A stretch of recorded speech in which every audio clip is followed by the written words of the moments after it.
Hello guys, welcome to my YouTube channel study with Preeti Sharma. आज हम class 10th economic के chapter number 1 development in Hindi विकास के बारे में आगे कंटिन्यू करेंगे। प्रीवियस वीडियो के अंदर मैंने आपको बताया था कि डेवलपमेंट क्या है। तो मैंने कहा था डेवलपमेंट एक तरीके से आपका पॉजिटिव चेंज है, एक इंक्रीमेंट है।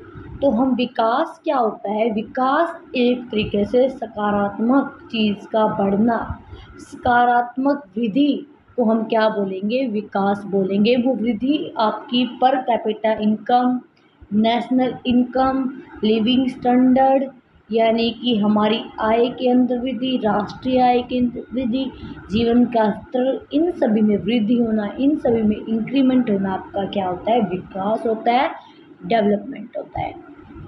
आज हम बात करते हैं कि एक कंट्री का विकास कब माना जाता है, एक कंट्री का डेवलपमेंट कब माना जाता है। National development is a process in which all sectors and economic activities and income of resident of a country is increased. Hindi medium में बात करें तो राष्ट्रीय विकास का मतलब है एक देश की राष्ट्रीय आय के अंदर और उसके निवासियों की आय के अंदर, प्रति आय के अंदर वृद्धि होना आपका क्या है, राष्ट्रीय विकास है। राष्ट्रीय विकास सिर्फ हमारा आय पर निर्भर नहीं करता, इनकम पे डिपेंडेंट नहीं है। इसके अलावा भी और बहुत सारे फैक्टर्स होते हैं जिस पे हमारा डेवलपमेंट, हमारा विकास निर्भर करता है। पहले हमारा जानना जरूरी है कि पर कैपिटा इनकम क्या है और हमारी राष्ट्रीय आय यानी कि नेशनल इनकम क्या है। National income is the sum of total income of a country resident. फिर से बता रही हूँ, राष्ट्रीय इनकम या राष्ट्रीय आय जिसको हम बोलते हैं national income is the sum of income of all resident of a country. Hindi medium में बात करें तो एक देश के सभी नागरिकों की इनकम को प्लस कर दिया जाए, जोड़ दिया जाए तो वो उस कंट्री की राष्ट्रीय आय कहलाती है। अब बात करते हैं पर कैपिटा इनकम की, प्रति व्यक्ति आय।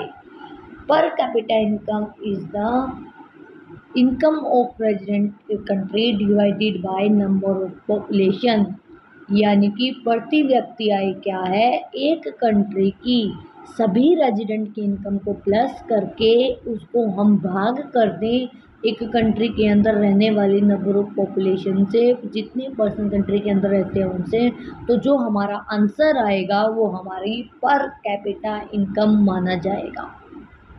अगर हम बात करें कि अगर हमें कंट्रीज़ को कंपेयर करना हो कि किसकी इनकम ज़्यादा है तो कौन सी इनकम के बेस पे करते हैं, तो हम वहाँ पे कंपैरिजन पर कैपिटा इनकम, प्रति व्यक्ति आय के बेस पर करते हैं। यानी कि विभिन्न देशों का अगर हमें तुलना करनी हो तो तुलनात्मक अध्ययन प्रति व्यक्ति आय के बेस पर किया जाता है, ना कि नेशनल इनकम, राष्ट्रीय आय के बेस पे। अब हम बात करते हैं कि वो कौन कौन से मेथड्स हैं या कौन कौन से अलग तत्व हैं जो इनकम के अलावा किसी देश की डेवलपमेंट को मेजर करने के लिए इम्पोर्टेंट होते हैं, वृद्धि को मेजर करने के लिए इम्पोर्टेंट होते हैं।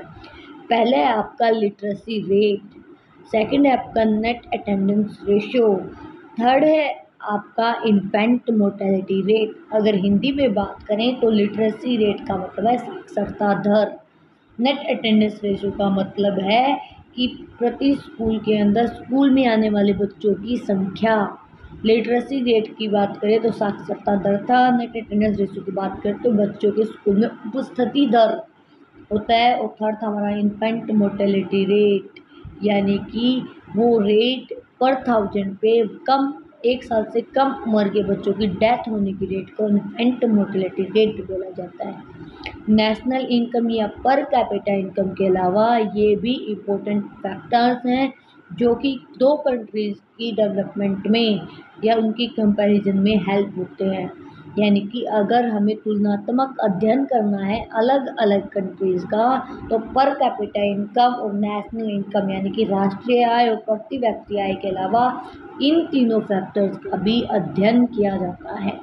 आपकी बुक के अंदर एनसीईआरटी के अंदर स्टेट के लेके इसको कंपैरिजन किया गया है, जो कि हम नेक्स्ट वीडियो में डिस्कस करेंगे। मैं अब ब्रीफली आपको बोर्ड पे समझाऊंगी कि किस तरीके से अलग अलग स्टेट, जैसे आपकी बुक में केरला और हरियाणा का एग्जाम्पल लेके समझाया गया है, ऐसे ही नेशनल पे कैसे बेस होता है। और नेक्स्ट वीडियो में हम बात करेंगे कि HDI क्या है, BMI क्या है, WTO वर्ल्ड बैंक की कौन सी रिपोर्ट है, WTO का क्या इंपॉर्टेंट रोल है। ये सारी चीज़ें हम नेक्स्ट वीडियो में रीड करेंगे। Thank you. Please like and subscribe my channel.